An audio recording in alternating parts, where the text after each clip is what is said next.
Are you ready to do some stretches with me? Grab your power circle. Again, find a place in your house to lay down. You could do this on the bed, you could do this on the floor. It's a great way to stretch the back of the legs after you've done cardio, after you've taken a hot bath or a shower. You want to make sure your muscles are warm, so don't do it very first thing in the morning. I want you to place your right foot in the power circle. You can have your left knee bent or your left leg straight. You're going to try to keep your head, your shoulders, your back ribs, your pelvis down on the mat. You don't have to keep your low back down, but in this case it will be down because my leg is up. And then you are just going to bend your elbows wide to the side, keeping your shoulder blades on your back ribs to pull that leg towards you. Now try not to tuck your pelvis off the mat. That's not going to give your legs a very good stretch. So you want to keep that pelvis neutral and try to keep your head down, your rib cage down, your back, your pelvis down on the mat. So you can hold this for about 60 seconds, which is actually a pretty long time if you're stretching and you're really feeling that length in the back of the hamstrings.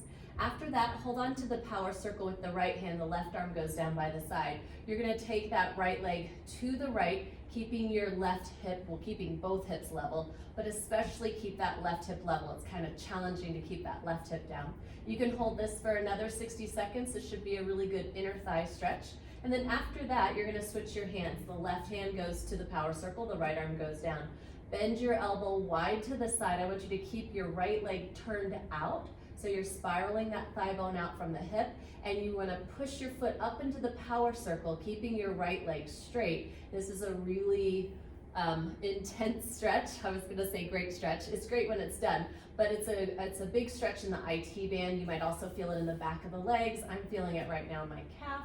So my calves are tight. You can even feel it in your feet. So you want to stay here for about 60 seconds. So we just spent 3 minutes on the right leg. We're going to switch sides.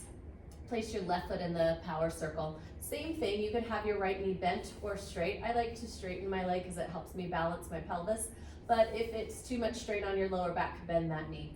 Bend your elbows wide to the side to stretch the back of that left leg. Again, you want to keep your head, you want to keep your back down on the mat. Your head, your ribs, your shoulder blades, your pelvis is neutral on the mat. I'm thinking about lengthening my tailbone to the end of the mat so I don't tuck my pelvis. After you do about 60 seconds stretching the back of your left leg, you're going to hold on to the power circle with the left hand. The right arm goes down by your side. Turn your left leg out. Take your left leg only as far to the left as you can keep that right hip down, which is a big challenge. You can think of spiraling your right thigh bone to put more weight in the back of the hip, kind of doing a sideways scoop, pulling the abs in and pulling them to your right hip bone, whatever works best. After that, you're going to keep that leg turned out. Switch your hands. Hold on to the power circle with the right hand. The left arm goes down. Pull that left leg across the body to the right. Obviously, I need this stretch. You're going to keep that left hip down and feel that length on the left side of the leg, maybe the back of the leg, wherever you might need it. You want to keep that leg turned out to keep the hips level so you don't hike that left hip up. After you hold this for about 60 seconds and spend 3 minutes on the left side, you want to finish by placing both feet in the power circle and stretching both legs up to the ceiling and making a little small rock side to side right across that sacrum. You can make this small. It's easy to make this too big. You want to push those feet into the power circle. And that is a great way to stretch the legs, creating length in the back of the legs and the lower back at home.